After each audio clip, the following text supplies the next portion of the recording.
Hey everyone, Tech Habit Asher here. So I've been playing a game called Dead Core on openSUSE Linux, and it got me thinking that maybe I should just do a little thoughts video on it and just kind of give my thoughts on what the game is like and kind of the state of Linux gaming in general.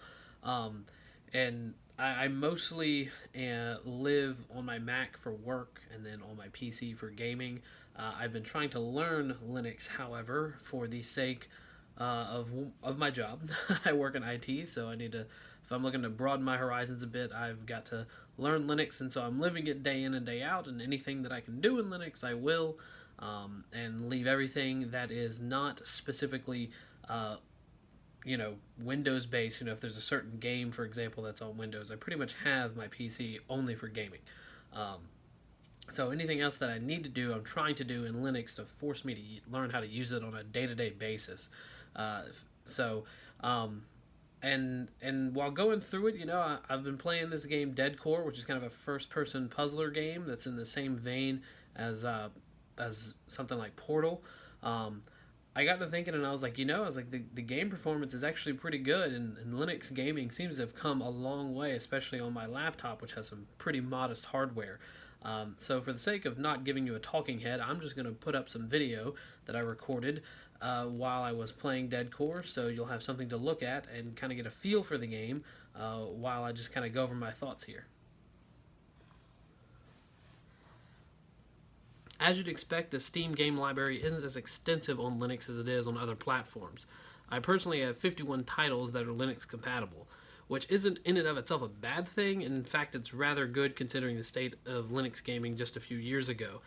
Or heck, even in 2016 when Valve had a fairly polished version of SteamOS available for download.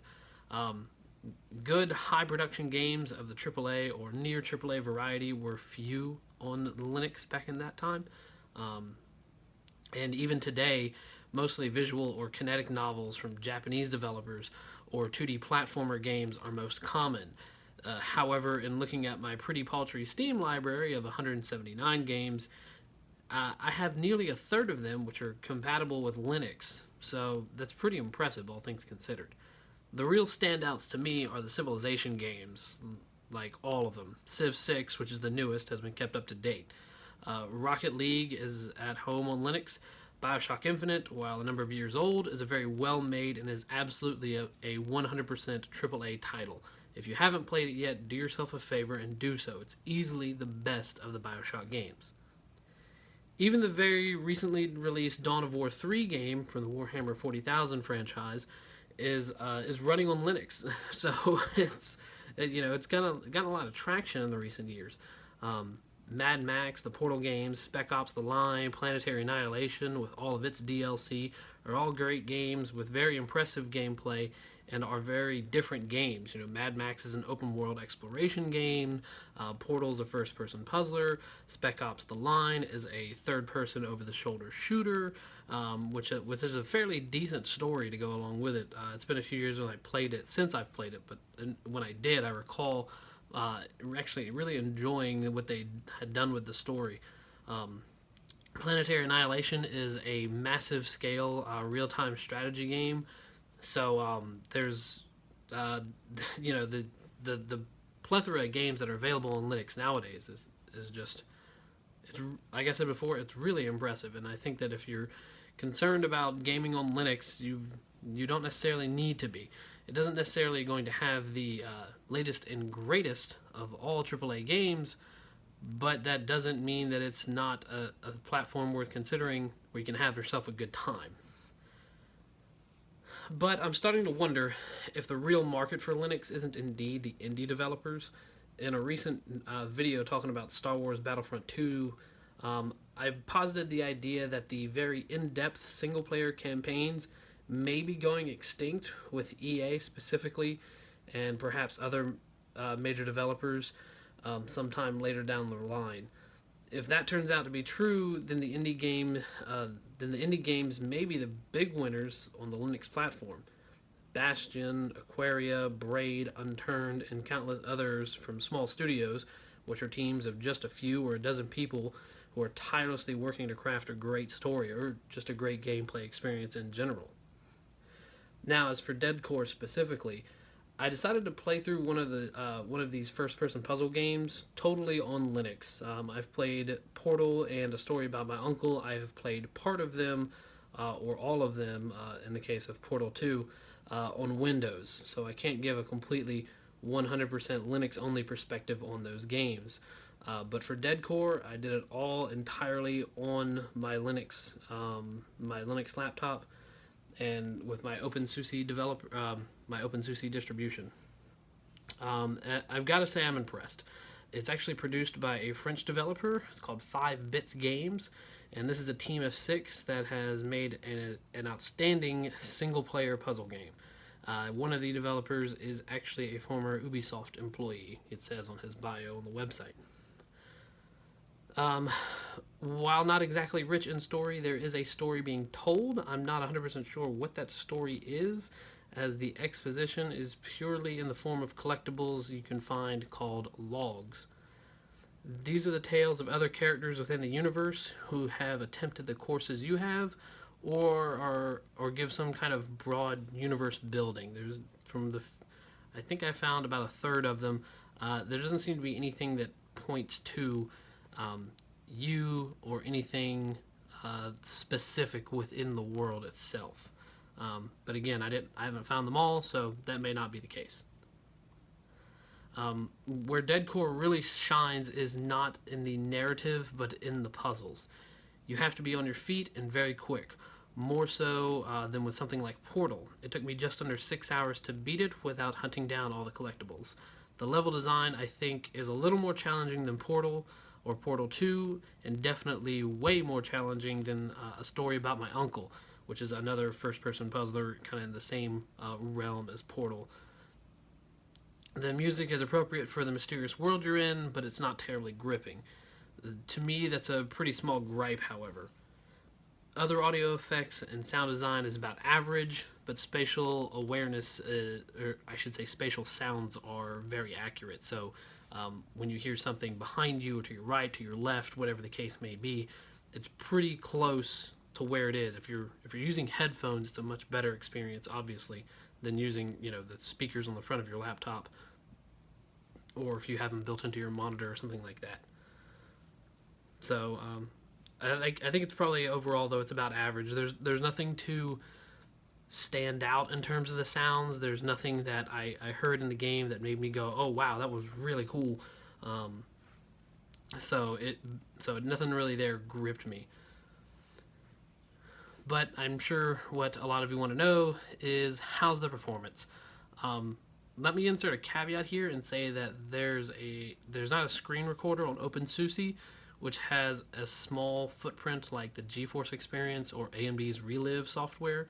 So the video you're seeing is probably maybe a third to half the performance of the actual game within Linux, without having a very good scientific way of measuring benchmarks. I can only tell you what the Steam in-game FPS counter shows. So without recording at 720p on the medium preset, I usually get right around 30 frames per second, with the occasional dip into the high teens. If you wanted to, if you want to drop the settings lower than that, obviously that's an option. With that setting, anti-aliasing is pretty minimal, so you're going to be looking forward to a lot of jagged edges, but it keeps the performance up to a playable level. In the rare instances where you do get a drop in the frame rate, it's really going to mess up the high speed timing of some of the maneuvers that you have to do, which can be unnecessarily frustrating. But that's more of a limitation of my computer's modest hardware. Just to give you an example, I got this computer in 2000. I got it December 2014.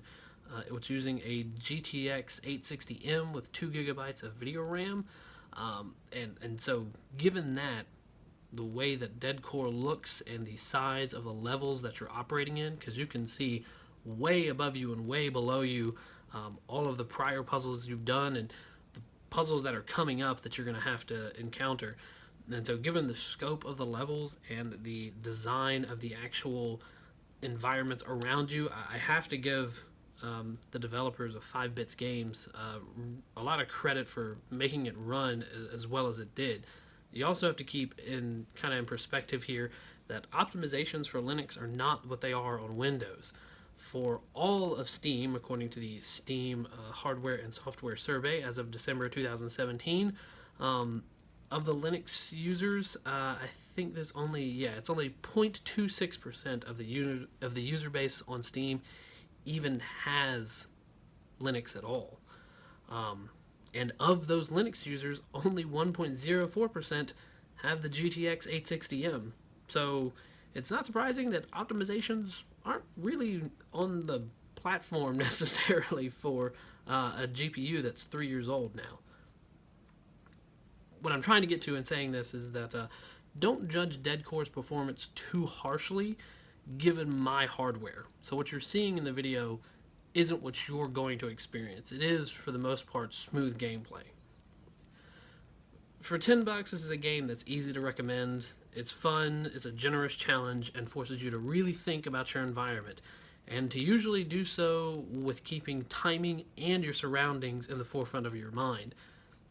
If you want to be a completionist, I think you can probably get 10, maybe 12 hours out of this game, because there are branching sections of every level where, well, not every level, but for most of the levels, where you can choose to do one set of puzzles or the other to progress the story. So you're not necessarily going to go through every single puzzle in a single playthrough. And when you keep that in mind, asking for $1 an hour is not really a demanding, an overly demanding price. In short, I think that Dead Core is a much better game than A Story About My Uncle is, or Portal when it comes to actual puzzles. I actually think that Portal's puzzles are better than A Story About My Uncle's. Dead Core has got the best puzzles, I think, of all three, given the demands on your attention that it makes. I think that when it comes to the actual graphics of the game, I think A Story About My Uncle has slightly better environments because they're very different, while Portal is very claustrophobic and you're kind of stuck in what you're stuck in. Not the case with Dead Core. I mean, you have some basic building blocks, all the architecture looks pretty similar, but it's all, you can look all the way up to the tower you're trying to ascend, and then below you to the chaos that you're trying to avoid, and that as you go up, the environment changes as you progress upward. What little bit of story there is, which is not really much at all, I think Portal and A Story About My Uncle both have this beat when it comes to story, hands down. Sound design, as I've kind of discussed previously, is average at best, although the spatial awareness aspect of the sound, the spatial sounding effects, is pretty spot on, so I gotta give them credit for that. And again, I think that Dead Core's main draw here is going to be the puzzles themselves. Play this game if you're looking for a good puzzle game that's better than that of Portal. But don't play this game if you're looking to get sucked into the protagonist's story, because there isn't one. $10, cheap game. I think it's worth it. I hope you like it, and I hope you've enjoyed this video. Thanks a ton.